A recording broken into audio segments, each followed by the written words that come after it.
Hello guys, it's Ted here. Today I'm going to show you my final project that was made of acrylic. We have already explored two materials, acrylic and epoxy resin, in the previous assessment one. Compared with epoxy resin, acrylic is cheaper and easier to process. Therefore, I chose acrylic as my main material for the assessment 2 to see whether I can make anything functional with it. So before I started my design, I was thinking about the social materiality that my design could carry, and I found this additive called Frutiger on YouTube. Frutiger is an additive characterized by its vast use of skeuomorphism, glossy textures, vibrant colors, mainly blue and green. It emphasizes humanism, which in design is the concept of creating something that gives user a sense of ease and familiarity. In general, Frutiger makes users feel comfortable and optimistic. Acrylic is known as the most commonly used transparent and glossy material in our daily life. It's easy to cut into different shapes, so I think acrylic will be a good carrier for Frutiger additive. After studying several cases, I drew some freehand sketches that I think is in Frutiger style and saw if I could get inspirations from them. You can absolutely call them graffitis because none of these are specific items. Then I decided to make a miniature of a chair, or bench, sofa, whatever you call it, by assembling the components cut from an acrylic board. I made the blueprints with Adobe Illustrator. I designed the shape and joints of each component because I didn't want to use any glue, but they will have a bad effect on good appearance of acrylic. All these parts have a streamlined appearance, which I consider to be Frutiger. Apart from that, I also designed a logo in Frutiger style for my work, which is a variation of the letter T, the first letter of my name, Ted. All the patterns are derived from a set of tangential circles, which is commonly used in Frutiger graphic design. I did a laser cut on an A4 3mm thick transparent blue acrylic board.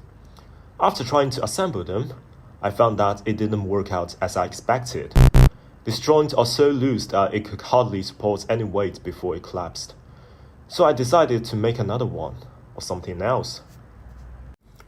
This time I tried to make something that is really functional, like a pen container. I made reference to the look of Apple Power Mac G4 computer and other products that are considered as examples of Frutiger style. Later I redesigned the component. I improved the joints to make it more reliable and stable.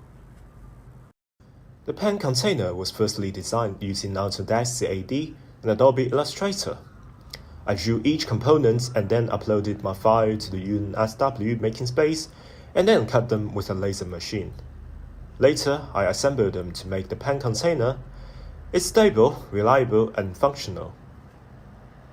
There were 5 components and would take at least 3 A4 acrylic boards at minimum, or 1 A3 board. I was going to cut it from a transparent green board, but I didn't have enough boards, so I have to buy it from the making center. They only provide acrylic in 3 colors, black, white, and clear, so I picked the clear A3 acrylic board. The detachability is primary design concept of my work.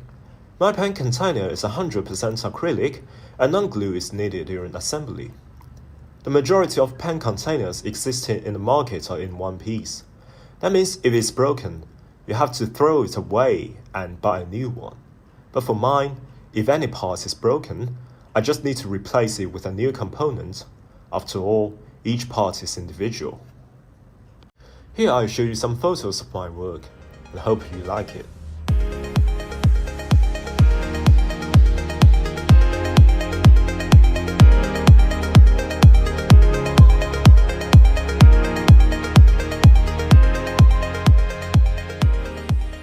My work is far from perfect and still requires a lot of improvement.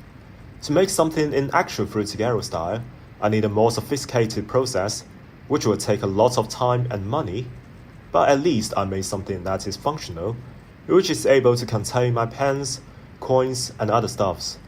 Maybe in the future I can still improve my design and create something even better.